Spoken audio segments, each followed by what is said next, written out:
Perfect. So, great now. So yeah, the research clinic, you come in, you speak with as I said, through myself, Professor Rohrer and Caroline on Zoom, and we talk about family history, genetic testing, issues relating to FTD, and we also give you more information about some clinical trials and also the research. So if you do decide you want to be involved in our research, we will put you on a list and we'll try and get you in to come and have a research visit with us. So for those of you who don't know or haven't been in our research before, a day in our research looks like you'll come to Queen Square, which is just a bit down the road, and you'll spend the day with us doing some cognitive tests, some brain scans. We'll take some blood samples, some urine samples, and some people do decide to have a lumbar puncture, so the spinal fluid samples. So what's new in the last year or so or going forward? So we've now moved trying to move all of our paper questionnaires online using live survey. So when you come, rather than having to sit and fill them all out, we then send you a link after your visit, and that's for you and your informant, the person who knows you very well, who fills out some questions on your behalf. We've also got some new cognitive and clinical tests that we're trying to introduce. I will go into these in more detail in the next few slides, but I thought this was just one of the highlights, is that we're going to try and use some Fitbits to measure activity, sleep and heart rate.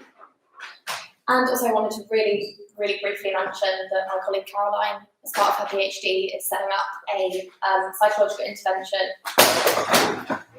aimed specifically at those with fFTD and at risk of fFTD.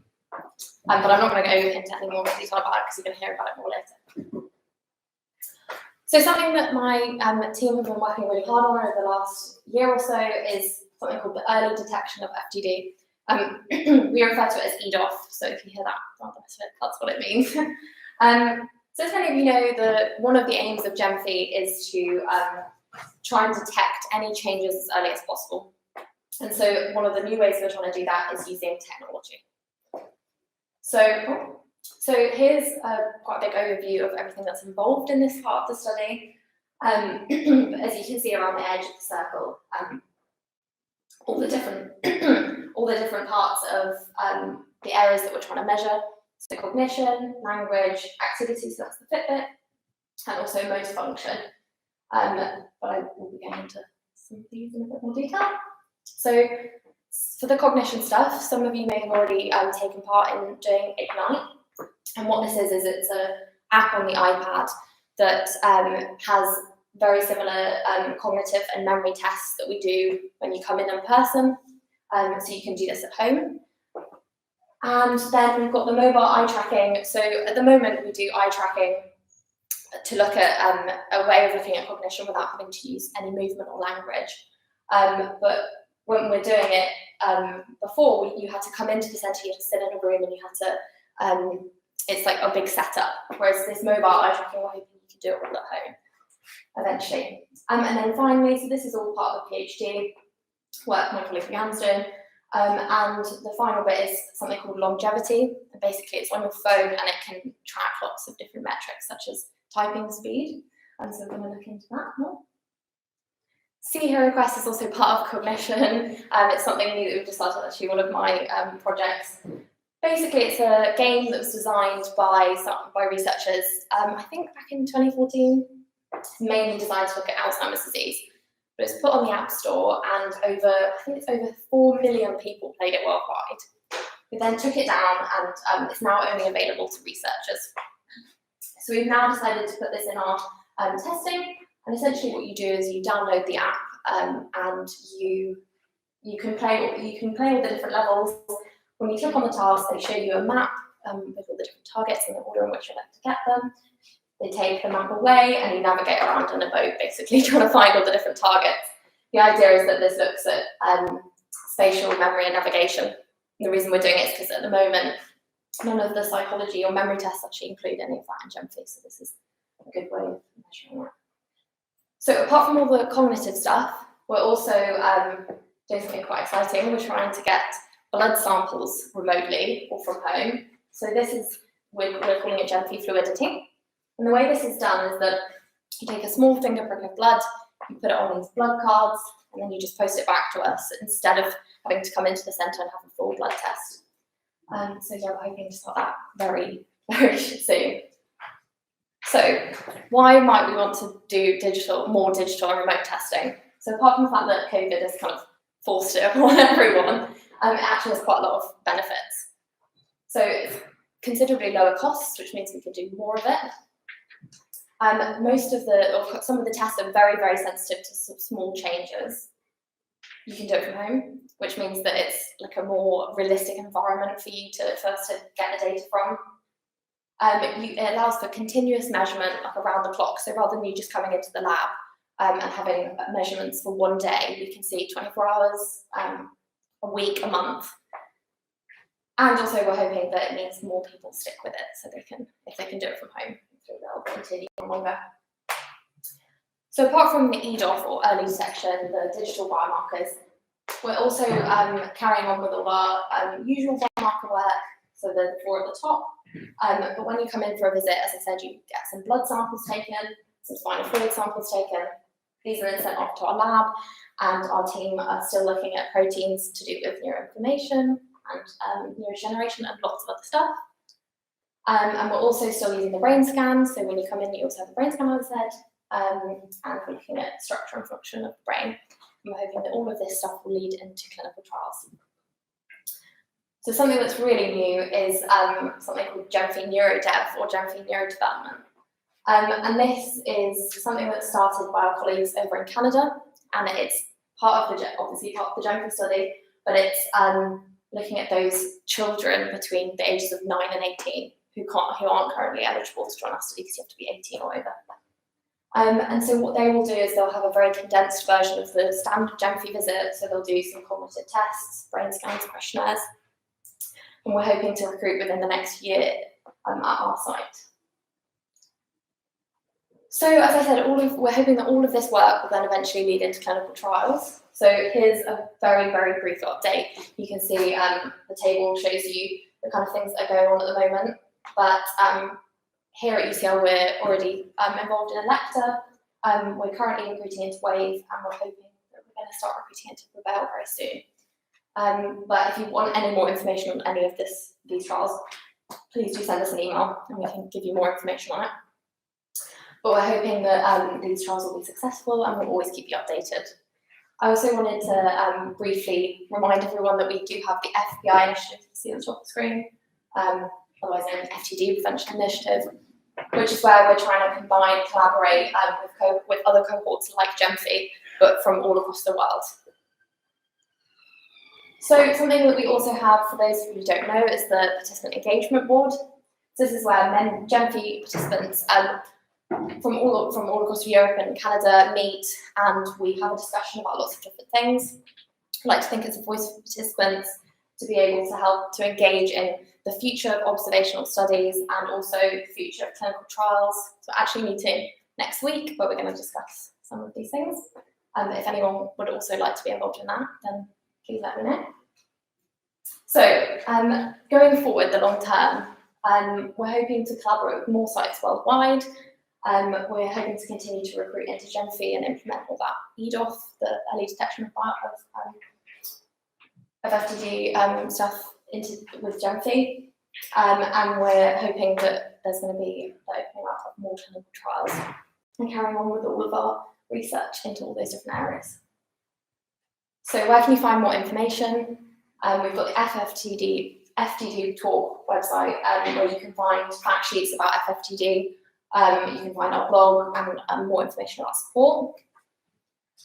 There's also the GENFI website, which I mentioned earlier, has a lot of information about the different sites, the different projects that's going on, and has all those publications listed on. And as always, you can always contact any of us at genfi@ucl.ac.uk. So I want to say thank you to everyone for coming today, and also thank you to anyone who's been involved in our research and clinical trials, and a big thank you to the team as well.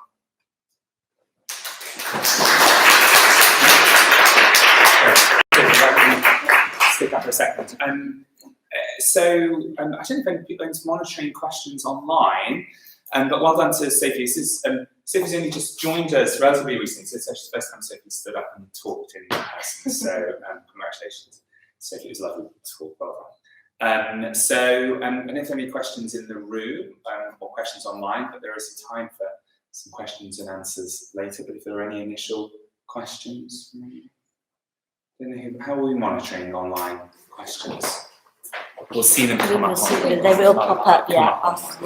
Okay, well maybe we'll monitor things as we go. But thank you, Sophie. So I'm going to hand over to Nikki, who's going to tell us about exciting developments in RDS. Thanks, John. Hi, everybody. I'm Nikki Zimmermann. I've spoken to several of you before, but for those who haven't, it's really lovely to be here to meet you today. I'm the direct support lead at Rare Dementia Support, and we support lots of different rare dementias, which we're going to sort of talk a little bit about, all the services that we do. But what we're really about, and we're sort of evolving all the time with our rare dementia support and finding out where we actually fit with support, which happens sort of with various different organisations.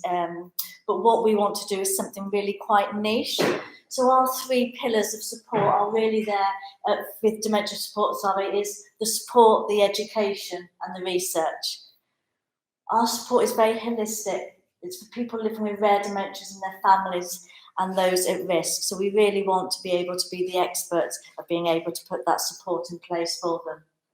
We provide lots of education, and this is for families, health and social care professionals, and anybody working with people living with rare dementia. I've already spoke to one of our members today to say there's no education out there, is there? There's no education for health professionals, and that's something that we're really going to be working hard on.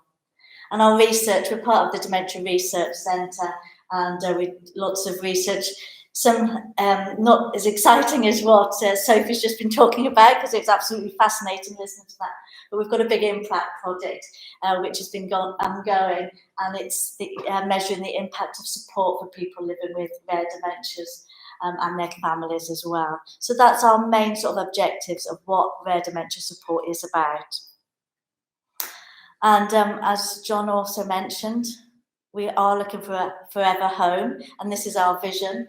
This is a rather beautiful building. I don't know if anybody's ever been into or seen a Maggie's Care Centre, which they use for cancer care. They're always really beautiful architectural structures, very homely feel, not a clinical space, but a place people can come, have a cup of tea, sit down, talk to researchers, talk about the education, or just get some basic support. So this is our big aim at the moment, is we are looking for the very first centre of excellence of a support centre. I'm really looking forward to it as well, because we're going to get a pet therapy dog, which mine's coming along too. By the time we actually get it, she'll be calm enough to be great there. So like I said, we support people with lots of different rare dementias, and these are the clinical leads that we work with and the different types of rare dementias that we support. And we've got a group for each of those. So we've got PCA, posterior cortical atrophy, which we've got Seb and John that lead on that. We've got the familiar Alzheimer's disease, so again, another genetic form, and that's Nick and Natalie that lead on that. Ramona leads on the Lewy bodies dementia group, Kath on the young onset Alzheimer's disease, Jason on the primary progressive, and John's got 2, of course. But as you can see, there's a lot of clinical leads that we work with. We work very intensely with our support with those clinical leads and sort of all the staff that go along with that, the Dementia Research Centre. So we've had COVID for a couple of years, which has impacted on everybody. So let's sort of look back about what we did before COVID came along. So pre-pandemic, and if we look at RDS and the first support groups, really, RDS has been sort of in the past sort of few years, but the first support groups with people with a rare dementia started back in 1994. So it's grown an awful lot over that time. But if we think back to a few years ago, we just had some quarterly support group meetings for the main groups, and then some annual support group meetings for this group and for the familiar Alzheimer's disease group. We had quarterly carers meetings, and these were all in-person meetings at the Welcome Centre just up the road here. And we provided some telephone support for people. And we had the regional groups, which Roberta's here today about the regional groups. And we had the website. So we had sufficient support, but it was very much on this model. And then COVID came along and we couldn't meet anybody at all. So we had to quickly think what to do. And within that time, we've really grown because we've all got used to using online platforms. We've been able to extend our geographical reach because anybody can log on to a webinar and see us or get support from us. So now we've got 4,000 members. We've got 22 regional groups around the UK. But what we've got is a lot more of interaction internationally. So in America, we've got lots of members from America and Canada. We've got lots of members down in Australia and New Zealand, and then sort of through Singapore and Asia and through Europe. I'm part of the World FTD United Executive Committee, so we meet once a month on a nice convenient time at 9 o'clock at night for me over here and 6 a.m. for the friends of ours in Australia. But this is what we're trying to do, some collaborative work of getting support out there globally. So a quick update, of looking at really what's happened in the last couple of years. Like I said, we've got 4,000 members.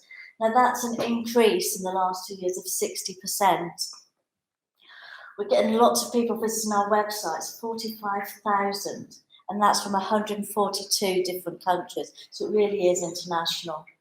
We've got, our support calls and our support emails have gone up immensely through that time.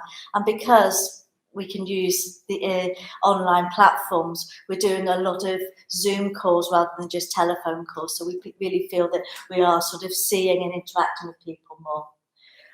We've got 80,000 people now have done our online course learning about rare dementias, and we're really trying to get that course out there to health professionals especially, so it can upskill them. And with our impact project, which I'll talk a little bit about as well, we've now had over 1,000 people do that. That's in the last couple of years, over 350 people have taken part in that. We've introduced lots of new services as well. So all the meetings that we had, so our regional meetings, this small new online groups that we did, and we did a lot through COVID, just makes people feel connected. And our large webinars, they went online, so it's over 400. And we've had over 200 people participating in some of our small groups, so where they've been able to meet other people online and really still feel connected through the pandemic. And we've managed to recruit 7 new members to our team as well. So I'm going to talk about a few of the extra things that we've introduced over the last year or so, and that's the peer support groups. We'll touch on those. The launch of RDS in Canada, we've now got a small group out there as well.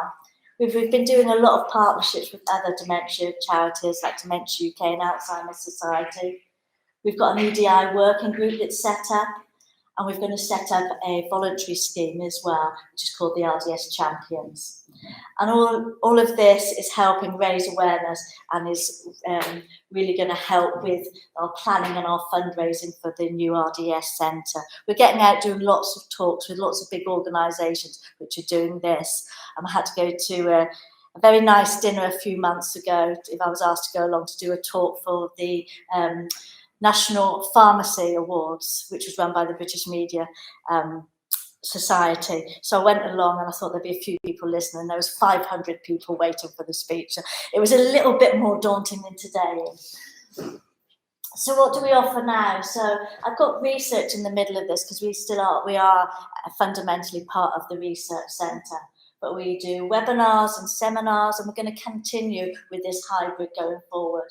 We do workshops, so 8-week educational programs, and at the moment we're doing ones on pre-bereavement, grief and loss, and late-stage carers. So we're bringing a lot of health professionals in to help with this. We've got our regional groups keep going, and we've got our education and information. Most weeks I'm out online at the moment, which is great to be able to do this, talking to health and social care groups. I was at Greenwich social care team last week. The week before it was Croydon Memory Service, talking about rare dementias and upskilling people. We've got new small peer support groups which are now happening, and we've got the extensive direct support team as well. So with our direct support team, and we meet every week, we look at caseloads, we answer all the emails that come into us, and we do ongoing support for people. It can quite often start, especially with a group like this, of that specialist assessment and navigation to see the right people to be assessed, to have all the investigations done. We do a lot of psychoeducation after people are diagnosed, but we do a lot of empowerment with them and help them to live well. We help with carers, with management strategies, and with care and advanced care planning, looking at options, what needs to be put into place, what assessments need to be done through social care. They're all very generic through social care, and it doesn't quite fit with FTD a lot of the time. So we've got to work with social workers to adapt these assessments for people. What's really important is people's rights and entitlements. Unfortunately, I don't like to say it, but out there people get fobbed off quite a lot of this isn't available, you're not entitled to this. So we have got a member of the team now who really is there to help people fight for their rights and entitlements. We've got a legal care team as well, a solicitor who will help with legal matters and advise on things like that. We do a lot of work with people in transitioning, especially into later stages when care options need to be looked at. It's sometimes not possible for people to continue living at home, so we help people with those really difficult decisions that they need to make. And like I said, we do a lot of help with health professionals. If we can work with as many health professionals to put in some support and advice and upskill them, it makes people have better services on the ground level. And people can always contact us at the email address here. So I'll talk a little bit about the Impact project, and this has been going on for about 2.5 years now. No, 3 years now. Time goes on, yes. And many of my colleagues are involved in this, and many of you may have taken part in this as well. And these can be individual interviews, online surveys, testing some of our online courses, and the research poetry, which Roberta is going to talk about today.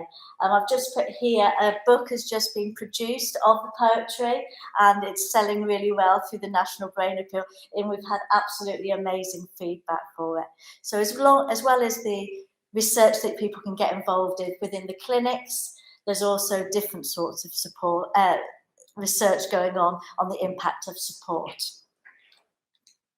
So what developments have we had over the last year? Well, we're coming out of the pandemic, so we are back here live today, but we also realise that people want to still do things online. So we've got that hybrid of a bit of both is going on at the moment. We'll see how that goes through this year, and we'll have a look to see how we adapt our services going forward next year. We've got 22 regional groups, and these are still meeting online. Many of them, some of them are coming back live. And then we've introduced through the last 6 months peer support groups for all our main groups as well. So these are monthly groups on Zoom. Some of these are for carers. We've got a FTD carers one, which I run monthly, which is hugely popular, and it's been great to see the friendships that have made through this, slightly facilitated by us, but really wonderful to see people giving each other peer support, sharing tips and coping strategies. We've got one for PPA carers and for the other groups as well. And we also have a peer support group for people living with FTD and PPA as well. We've also introduced at the Dementia Research Centre, and as part of the clinic, a psychological therapy service, which Josh is going to talk about today as well. So in the last year, there's been an awful lot of things we've been developing. We heard about Canada with a lot of the research that's going on in Canada, and we have a team in Canada which we first started working with the Impact project, and now they've set up their own support services as well. I'm really lucky enough to be going out there next month to help to develop this, which I'm really looking forward to. But it's really nice to see that although we've always had lots of people from Canada coming to us, we can get them some actual local support nearby as well. They're involved with a lot of our support groups. So last year, I did a joint group with them of a male carer support group. So it was really interesting having people from the UK, from Canada and from America all involved in this support group. And Jen from Canada is going to be involved in the pre-bereavement grief and loss group this year as well. So there's lots of benefits from having partners over the pond. Coming soon, and this is our newest development we're just working on at the moment, is a new volunteer scheme. So we're going to call it the Rare Dementia Support Champions. This is from feedback from our members. People always come to us, say they want to get involved, they want to give back. What can we do? Can we go and raise some awareness? Can we go and educate people? So we're just pulling this together now. There's going to be lots of different options for people. It can be fundraising. I know Benjamin's doing the marathon this year, which is fantastic. But there's lots of other sort of fundraising initiatives that can go on. We're going to have people coming along helping with our big seminars. People often want to write things, write their stories, share their experiences. And we're often asked by the press if we can sort of share this information. So, you know, if people want to be able to put pen to paper, we're really happy to help them with this. And given interviews as well, we're quite often asked by different organisations if they can use people's lived experience to help develop their staff's knowledge, but also to get some awareness raising out of them. And one of the main programs that we're working on with this is what we're going to be calling a Cascaders program. So this is about giving talks in the local communities. Like I said, I do a lot of talks, and quite often when I do sort of live talks, I always like to take people on lived experience, because this is what people want to hear about. I can go through the fundamentals, but it's people's experience that they want to hear. And we're also working on some new resources at the moment. Again, with our talks, we need information to back this up. Things move on, things evolve so much. So we're looking at a variety of fact sheets and brochures and clinic flyers to get out there. Some of them are just going to be, you know, a couple of pages. So it basically you'll be able to give to family and friends or health professionals. This is what it is. This is the disease that I've got, and these are the things that you can do to help me. It doesn't need to be rocket science, but we need, you know, just some basic skills to give to people. But also with health professionals, we need more in-depth things. So we're working on these at the moment, and we've got lots of volunteers helping with being able to put these into as many different languages as we can. And one of the things that me and Josh are working on at the moment, which is very exciting, and we really want to be able to speak to you guys about this through lunchtime, or to be able to email me afterwards at any point about this, is a peer support group that we want to develop. It's going to be lightly facilitated by us, but it's going to be for those of you who have been through the genetic testing.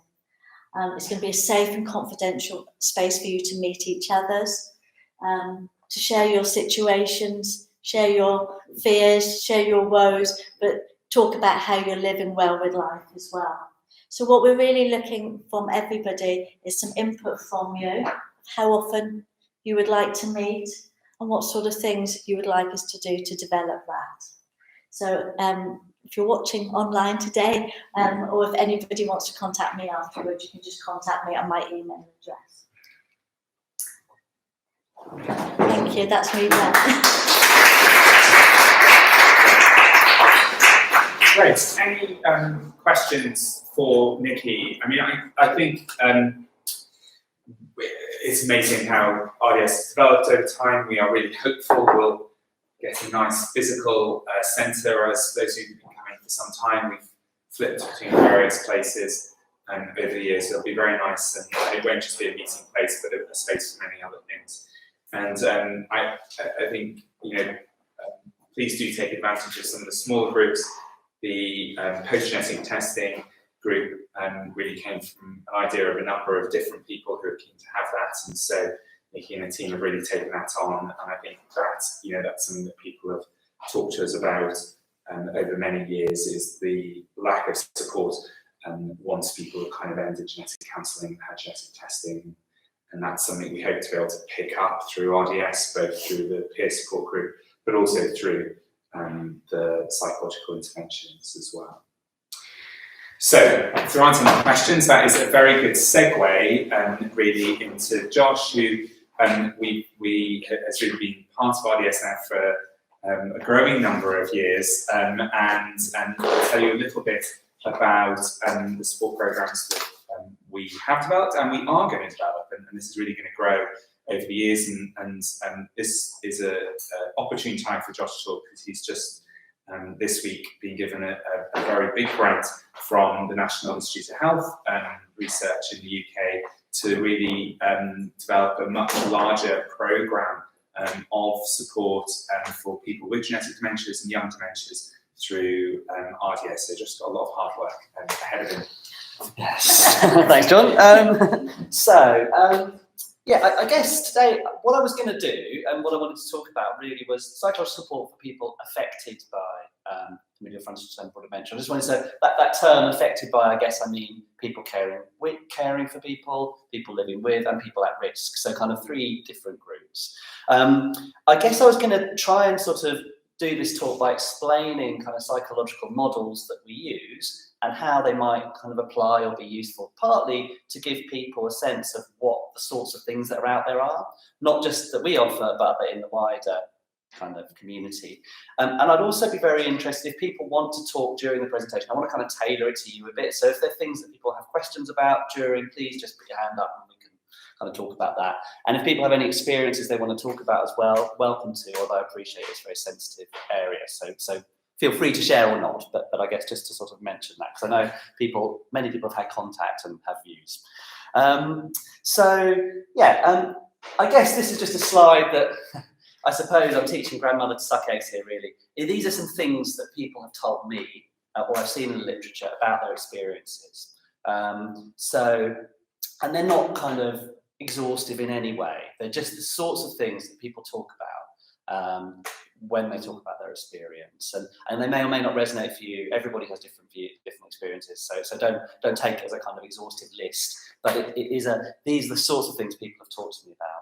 I guess one of the things that strikes me about this that I think is really helpful in one sense is that many of these kind of statements that I've been told actually apply to lots of things. I mean, they apply to fFTD, but they also apply to lots of other things too. They apply to difficult situations that people experience in their lives, and their psychological reactions that to some extent are a universal part of the human experience, but in response to a very difficult kind of situation.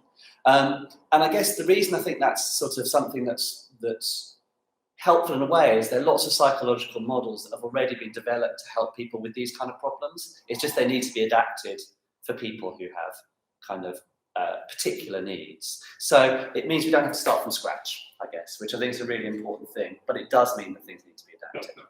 So I guess that I just wanted to kind of move on now to talk about psychological support and professional psychological support. Now, this isn't for everyone. I guess when we talk about psychological support, there are kind of huge different ways that can be offered. I mean, Nikki's talked about RDS, and actually I would view this as a kind of, if you like, in the NHS, they talk about something called a stepped care model, which is the idea that people can access the support they need for the type of difficulties they have. So many people might find just a peer support group really helpful, or they want to have a call with RDS. For other people, they feel that they need something a bit more.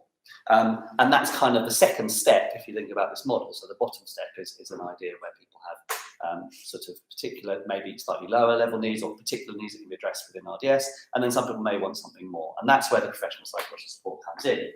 And we know it can be effective in helping to manage psychological impacts, and in particular for people living at risk of fFTD and care of the supports of those living with fFTD. We know that anecdotally because we offer them. However, there isn't actually much research specifically for people in this position. There is a lot of research in general saying that psychological interventions can be helpful for people who are experiencing distress and experiencing kind of difficult situations. There's a lot of research actually for people with dementia more generally, and carers of people with dementia more generally, suggesting that psychological interventions can be helpful.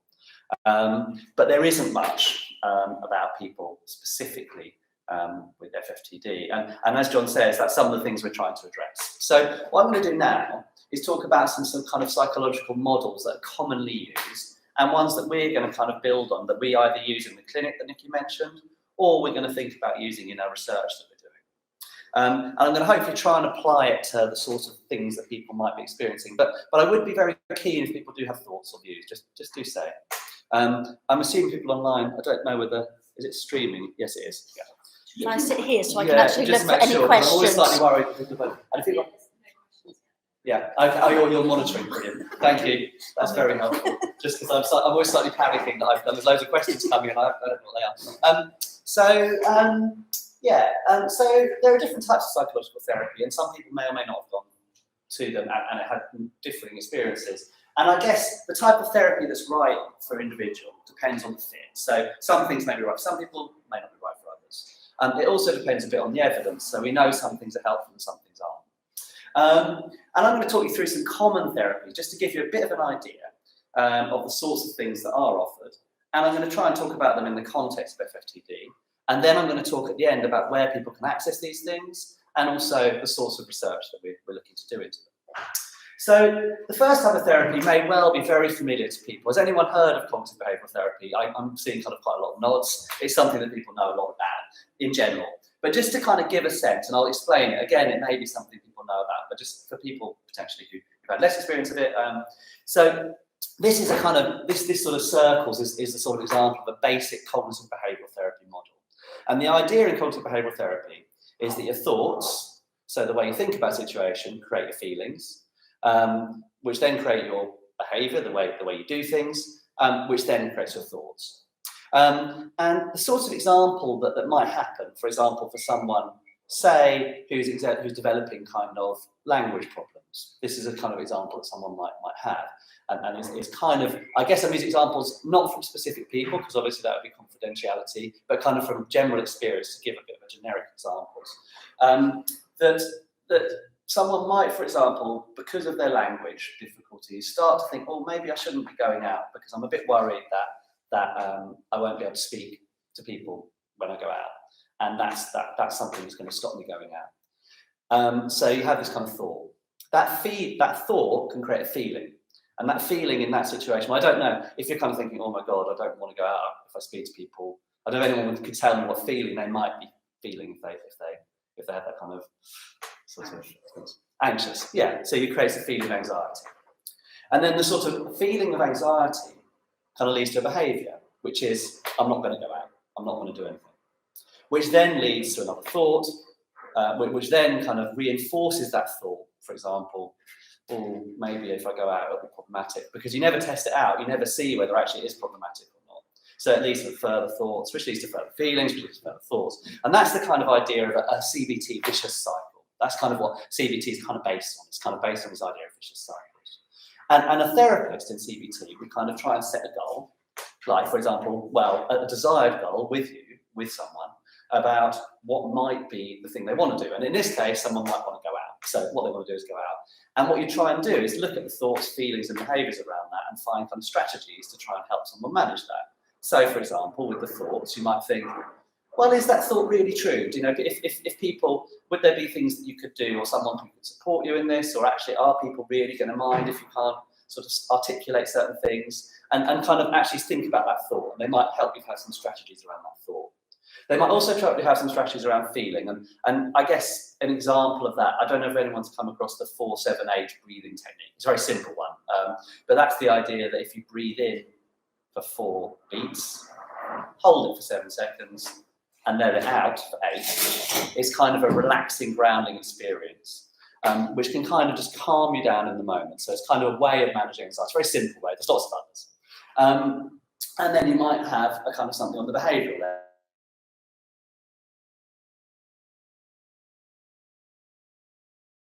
Thing to say is that we're also doing research, which John mentioned. So Caroline, who some of you know, has developed an intervention based using online materials and human interaction based on ACT, specifically for people living at risk of frontotemporal dementia. And she'll be kind of, she's approaching people in that position to kind of talk to them about it. And we're trying to trial that as a way to kind of help people in that position. We've also got a kind of mainly online tool, but it's kind of based on some psychological therapy principles, specifically for people caring for someone with, and this is not for fFTD specifically, it's for FTD more generally, but will have definite resonance for people with fFTD. So caring for someone with FTD, and we're doing that, we're sort of using that resource at the moment. And there may be other things, as John says, in line with this kind of big grant that we've currently got, which is all about kind of increasing access to and improving support, psychological support for people with FF or with genetic and non-memory led dementia. So dementias more generally, but including fFTD. And I think that's everything I wanted to say. So we've got Q&A now anyway, so if people have questions, maybe we can ask in that setting. Great, so thank you very much. Does anyone have any questions for Josh now? If not, we can take things as we go. So about 15 minutes of a Q&A. If not, Josh, thank you. Yeah, thanks, John. Very much. So we have a little bit of time for questions. I'm going to start because I had a couple of questions just through about trials.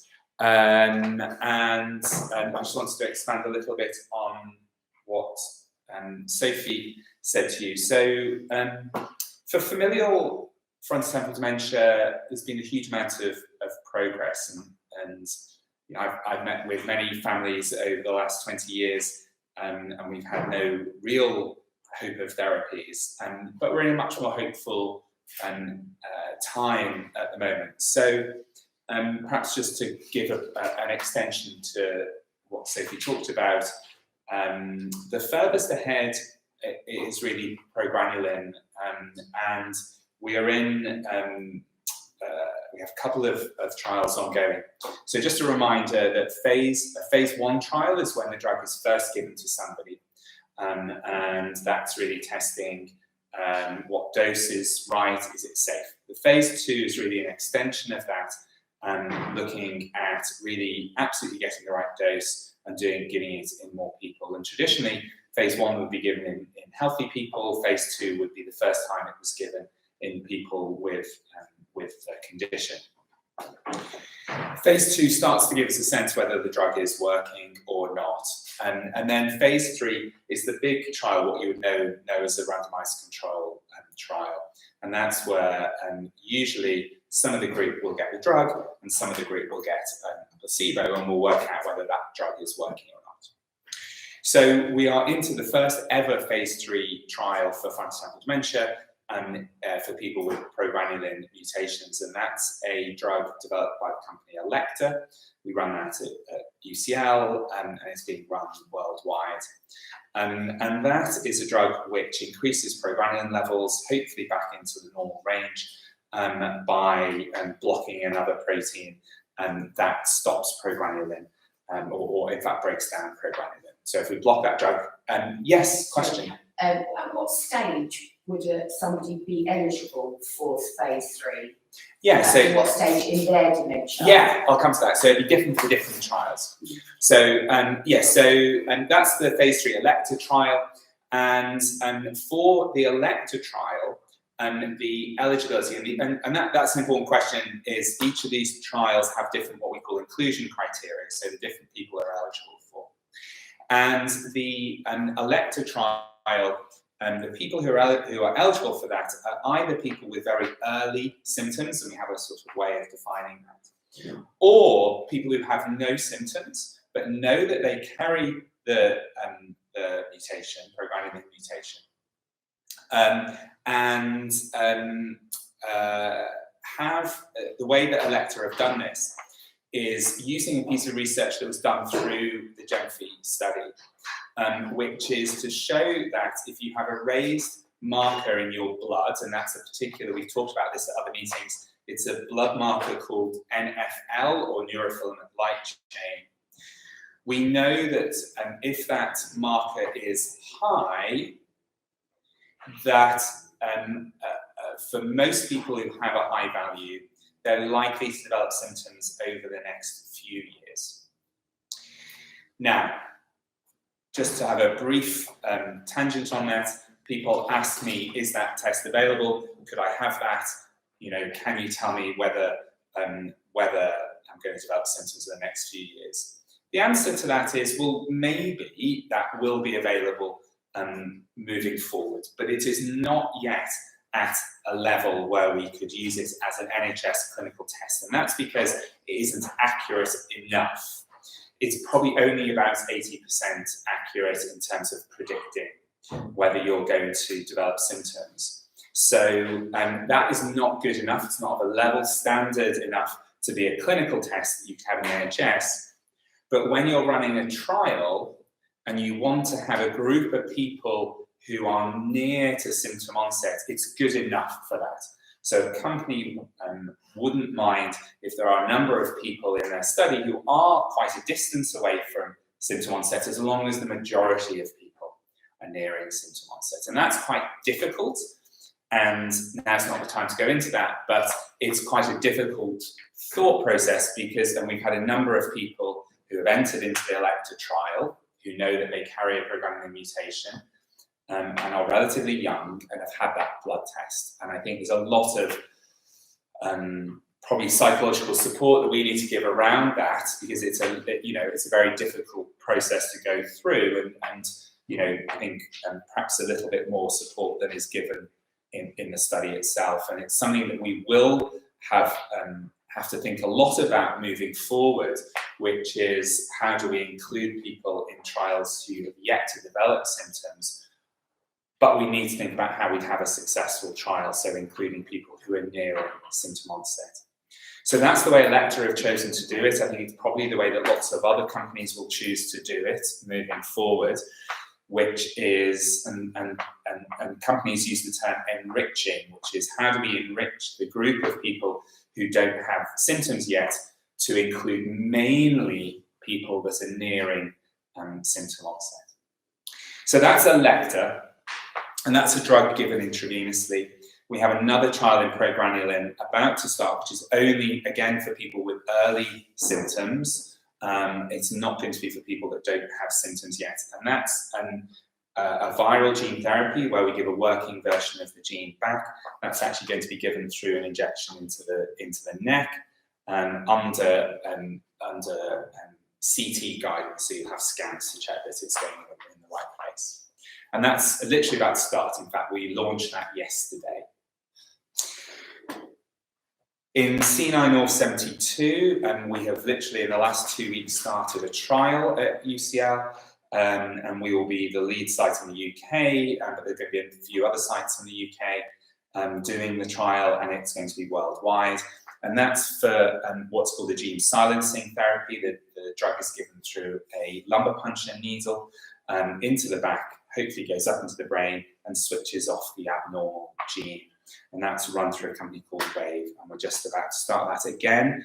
It's in the early phases. It's a phase, what's called phase 1/2, and that will be again only given to people with very early symptoms and not yet people with no symptoms of CNI. The last group are the tau mutations, and there are no trials yet started, but we are about to start a big program. Traditionally, drug trials are run by the drug companies, and we kind of work with them and we recruit people, but all the running of it is done by the drug company. But there are lots of examples now around the world where we don't want drug companies to run it and only test one drug at a time. We think it would be much better if we can test multiple drugs. Obviously, one person will only get one drug at a time, but multiple people within the study will be able to access different drugs. And if one doesn't work, they'd move on to the next one. And that's called a platform trial. And we're just in the process of developing a platform trial for people with tau mutations. Those things have to be run worldwide. It costs, actually, as I've discovered, about £100 million to run, so it'll be a lot of money to raise to do that, but it's a worldwide study, and actually the very large funding body in the US, the National Institute of Health, are interested in funding that. So I'm hoping that at least within the next couple of years we will have trials available for all three of the main genetic causes FTD. And fingers crossed, I think, the goal is that we will be running prevention trials, so trials in people that yet to have symptoms, and that's really the goal over the next few years. So, Claire, very kindly online, has said, daughter on phase 3 trial, happy to speak to others if it would help, which is very kind. So that's a sort of where we are with trials. It is still early stages, but in a much more hopeful place than we were a couple of years ago when there were no trials happening at all. And we'll keep people updated about that. Anyone got any other questions? More to do with the support education. Yeah. That Nikki was touched on as well. Care homes. How much is given to care homes in terms of what you can do to help educate them better? Because based on my experience, Yes. people even know or understand about FTD, how it changes or why Perfect behaviours question. it does. Yeah. Good question. I'm going to ask Nikki, because I know that, in fact, Nikki's team spend a lot of time thinking about this, and more recently have spoken to care homes. We are, and there's so many care homes out there, and we work with a lot of the big organisations for them. So Barchester Home, for example, I've had very good personal experience with them, but there's 220 of them in the UK. And I've got quite a small team, so we could spend every minute of the day going out there. So, but we are when the care homes come to us to ask for education support, we go out and we do it. I was delighted a few weeks ago. I did a talk to a care home for Barchester in Hull, which was more of a mental health unit. Had lots of people there, but although it was a big with FTD, had some quite severe challenges. What was really reassuring to me is there were staff there that had been working there for 10 years, 15 years, 22 years. So they retain their staff well, and places that retain their staff well must look after their staff. So they were putting constant training in. So we're getting there. It's a long sort of way, and this is part of the Cascaders programme, is what we want. Is I'm just writing the programme at the moment. So volunteers, and that might be somebody caring for somebody who's bereaved or somebody at risk, will go to the care home or a community centre or a health and social care team. They will have lots of little videos to play people. They will talk about rare dementias. They will give their lived experience. We will go in as well to do Q&A sessions for them. So it is a big sort of part. It's a bit sort of like, I wish I could go and educate every GP, but sometimes I've got to sleep at night as well for a few hours, But it's, I think, looking through what we've done for the last sort of year, 2 years, we're certainly ticking off the lists. And I was really reassured that last week I got emailed by a lady who used to run a bunch of care homes in Surrey. She's now moved, so we did all the training there. She's now moved to a different organisation, and she's asked us again. So it's positive, but it's, forever chasing your tail on that one. But if anybody does have any care homes or care agencies that they want us to speak to, then we're more than happy to do that. We're doing most of it online at the moment, but yeah, absolutely. That's again, this week I was talking to a care agency in Berkshire, so they had everybody sat around the table and they listened and they asked lots of questions. So it's slow, but the message is getting out there. Yeah. And I think, the experience I've had with people who come to my clinic is something we didn't offer a couple of years ago, but I think through COVID and moving forward, I think lots of people who have had FTD and have gone into a care home and they've said to us, nobody in the care home knows anything about this. And we've been able to offer this service more recently, which is being able to do an education session for that group. And, you heard RDS is still small, we're growing, but we've got more people, can't go to every care home, but we can try and do it focused. So I think if people come and say, could you come and talk to this care home? Nikki and her team will try and facilitate that, and that's a new service we haven't been able to offer before. And we really try and help with that transition period as well. So if somebody is going to be going to live in a care home, we can speak to the care home to help prepare them. Yeah, well, my passport's about my father. Yeah. I've been a carer for 8 years now, I think it is. So long time. Like, it could be specific to that home. I'm not talking general, so I don't know about the care homes. But it's really frustrating when they obviously do a great job and they care for the people, but they don't even have to explain to them what they have to do. No, of course, it's very difficult. Honestly, please, we'll have a talk at lunchtime. I'm more than happy to help there, absolutely. Thank you. Great. Any last question? If not, I'm going to introduce Roberta, who's going to talk about research poetry, and once that's done, we're going to go for lunch next door.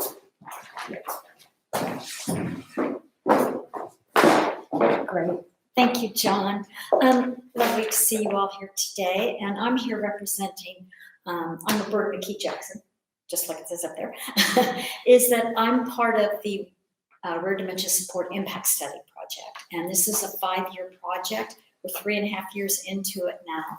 But as Nikki was saying before, we've done interviews, we've done online surveys. And one of the things that we were able to do was online or electronic poems. That was not our intent. Clearly, when the project started, these were all supposed to be in person. And now that we're finally meeting again in person, we're trying to do some group poems. And one of the things is that you should have received a description of kind of what the poetry was about for today. But the reason we actually include this in the research project is that it offers a different way for you to be able to express or describe, and for us to understand your feelings of living with a rare dementia diagnosis and your feelings about that. So it's like life, poetry doesn't always give us a straight line answer to things because it's going to wander around and it will change as your life changes. But what we can do is create something from your perspective on what that life is like. So some of you may have participated in the electronic poems, and that was the book that Nikki showed you. And these were ones that were sent out. We would give a question, we would send it by email to people, and they would send their responses back, and then it went to our poet, who actually created a poem out of those responses. So we're doing something very similar today, in the fact that on your table, you will find a piece of paper that will ask you 2 prompts. And one of those is, how does this group support you as someone living with or living at risk of fFTD, or as a care partner for someone with or living at risk of fFTD? And then there's a second prompt, and that's for people who are new to this group and or new to RDS. And this one says, how would you like the group and RDS to support you?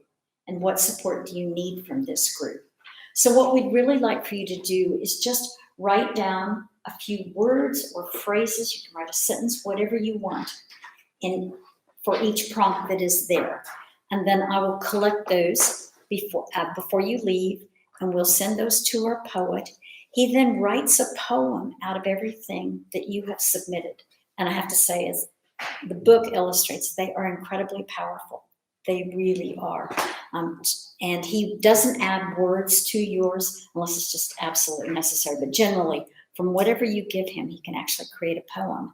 And then he also will do a recording of that poem. So afterwards, Nikki will be sending this out to everyone. So you will get a copy of the finished poem, but you will also get a copy of the recording of the poem.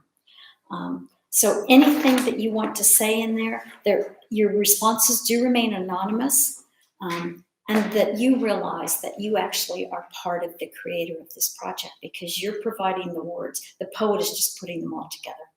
Or normally you would think of a poem. A poet is one who actually creates it.